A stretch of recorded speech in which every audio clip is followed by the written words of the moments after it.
नमस्कार किसान भाइयों, मैं डॉक्टर आर के सिंह कृषि विज्ञान केंद्र खरगोन से हमारे कृषि विज्ञान केंद्र के वरिष्ठ वैज्ञानिक एवं प्रमुख डॉक्टर जी.एस. कुलवी सर हैं और हमारे साथ जो है कि श्री विनोद मित्तोलिया जी तकनीकी अधिकारी हैं और हमारे साथ में जो है कि इस ग्राम बिस्टान के जो कि खेती इनकी भातुड़ में है श्री अविनाश सिंह दांगी जी हैं और ये अविनाश सिंह दांगी जी पिछले कई वर्षों से ऑर्गेनिक मतलब जैविक खेती कर रहे हैं और ये हमारे कृषि विज्ञान केंद्र से कई वर्षों से जुड़े हुए हैं और ये अभी तक कई पुरस्कार भी प्राप्त कर चुके हैं। हमारे विश्वविद्यालय राजमाता विजय राजे सिंधिया कृषि विश्वविद्यालय से कृषक फेलो का सम्मान इनको जो है कि मिल चुका है।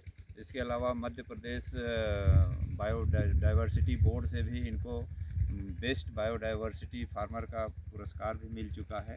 इसके अलावा बहुत सारे नेशनल लेवल पे इन्होंने अपने प्लेटफॉर्म जैविक के प्लेटफॉर्म पे बहुत सारे काम किए हैं और बहुत सारा नाम है इनका। और जो मेन इनका ऑर्गेनिक जैविक खेती की तरफ झुकाव था वो बॉलीवुड के इंडस्ट्री के जो श्री जैकी श्रॉफ जी हैं उनसे मिलने के बाद इनका जो है कि झुकाव जैविक खेती की तरफ से हुआ है। तो हम इनसे जानते हैं कि जैविक खेती तो कर ही रहे हैं और इसके साथ साथ इन्होंने अभी 1 हेक्टेयर में एक मॉडल डेवलप करने का विचार बनाया है और उस मॉडल का रूप इन्होंने शुरू कर दिया है। तो उसके बारे में हम इनसे जानना चाहेंगे। श्री दांगी जी जरा अपना परिचय दीजिए। नमस्कार, मैं अविनाश सिंह दांगी निवासी ग्राम बिस्टान जिला खरगोन मध्य प्रदेश से हूँ और पिछले 20 वर्षों से जैविक प्राकृतिक गौ आधारित खेती कर रहा हूँ। और इस मॉडल के बारे में सिंह साहब से कुलवी जी से मेरी काफ़ी चर्चाएं हुई, उनका मार्गदर्शन भी मिला। तो मेरे मन में कुछ अलग करने की इच्छा थी कि जब गवर्नमेंट के लिए सरकार जोर दे रही है कि किसान की आय दोगुनी करना है तो सिर्फ कपास सोयाबीन मक्का ज्वार लगा के दोगुनी नहीं हो सकती। उसके लिए आपको जो एक फसल चक्र होता है, जो मतलब एग्रीकल्चर का जो हिस्सा है कि आपको एग्रीकल्चर या कृषि प्रधान जो चीज़ें होती है वो उसके साथ फलोद्यान या सब्जी या हॉर्टिकल्चर की तरफ भी आना पड़ेगा। आपको उसके साथ में डेयरी फार्मिंग भी करना पड़ेगी। आपको मुर्गी पालन भी आप कर सकते हैं, आप बकरी पालन भी कर सकते हैं। तो जब तक ये सारी चीज़ों का समावेश किसान नहीं करेगा तब तक उसकी आय दोगुनी किसी हालत में नहीं हो सकती। दूसरा, अगर किसी के पास जगह की कमी है, जगह कम है, तो वो मुर्गी पालन नहीं कर सकता हो, वो बकरी पालन नहीं कर सकता हो, ठीक है। लेकिन जैविक खेती के लिए गौ पालन होना बहुत ज़रूरी है। और छोटे किसानों के लिए मैंने कि 1 हेक्टेयर में जहाँ हम खड़े हैं अभी आप देख रहे हैं, इस 1 हेक्टेयर में मैंने एक ऐसा मॉडल तैयार किया है जिसमें फसल लगाने के 45 दिन बाद से लेके तो 45 वर्षों तक किसान को रेगुलर इनकम होगी।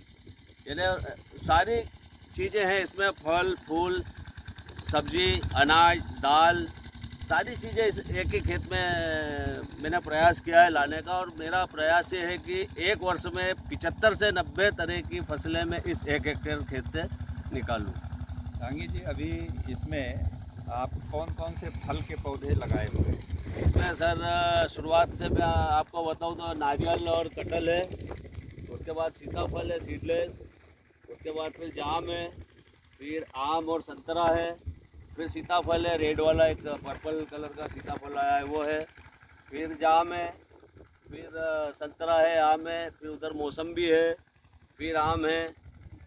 और इसके बीच में हर 60 ये पौधे की दूरी 15 फुट है और हर 15 फुट के बीच में जो 7.5 फुट का डिस्टेंस है उसमें हमने अल्टरनेट एक पपीता और एक मोरिंगा लगाया है। और ये तो करीब जो है कि सारे फल हो गए और इसके साथ साथ जो है कि आप इसमें दलहन की भी फसलें दिख रही हैं, आप इसमें तुअर की अरहर की फसल दिख रही है, मूंग की फसल जो है कि आप इसमें लगाए हुए हैं। तो इसमें दलहन में क्या क्या और लगाए हैं? इसमें दलहन में सर अभी इसमें उड़द और अरहर लगा हुआ है, अनाज के लिए मक्का लगा हुआ है, और कंद वाली सब्जियों में अगर देखें तो मूंगफली है, हल्दी है, अदरक है। अभी आप नीचे देखेंगे वो ट्रैक्टर चल रहा है, वो बेड बनाने का काम कर रहा है। इसी के अंदर लगभग 15 तरह की सब्जियां और आने वाली है अभी आने वाले 8 दिनों के अंदर, जिसमें गिलकी, भिंडी, मूली, आपका पालक, मेथी, धनिया, बैगन, टमाटर सारी चीज़ें इसमें आने वाली है जो सर्दियों में चलने वाली सब्जियां हैं। तो अभी जो आपका ये एरिया है 1 हेक्टेयर मतलब 2.5 एकड़ का, इसमें अभी आप बता रहे थे कि 45 तरह की फसलें जो है कि इसमें लगा चुके हैं और अगला सीजन आ जाएगा तो उसमें भी अभी और फसलें लगाएंगे। मतलब आपका एक लक्ष्य है कि आप इस 1 हेक्टेयर में एक वर्ष में करीब 80 से 90 फसलें लगा करके पूरी खेती इसमें से निकालेंगे और इसी 2.5 एकड़ से आप एक अच्छा आमदनी का जरिया बनाएंगे, जिससे कि और किसानों के लिए एक प्रेरणा बने। तो मैं और किसान भाइयों से ये चाहूँगा कि श्री अविनाश सिंह डांगी जी, जो कि अपना ये प्रैक्टिकल के तौर पे 1 हेक्टेयर में ये प्रयास कर रहे हैं कि किस तरह से हम 1 हेक्टेयर से अधिक पैसा और कमा सकें। तो अगर ये मॉडल इनका सक्सेस हो जाएगा तो और किसान भाइयों के लिए एक जो है कि उदाहरण होगा। तो मैं अविनाश भाई से आग्रह करूंगा कि आप से अगर कोई किसान संपर्क करना चाहे तो आप अपना मोबाइल नंबर बोल दीजिए, जिससे कि अगर कोई वीडियो आपका ये देखे तो वो आपके मोबाइल नंबर से संपर्क कर सके। जी ज़रूर।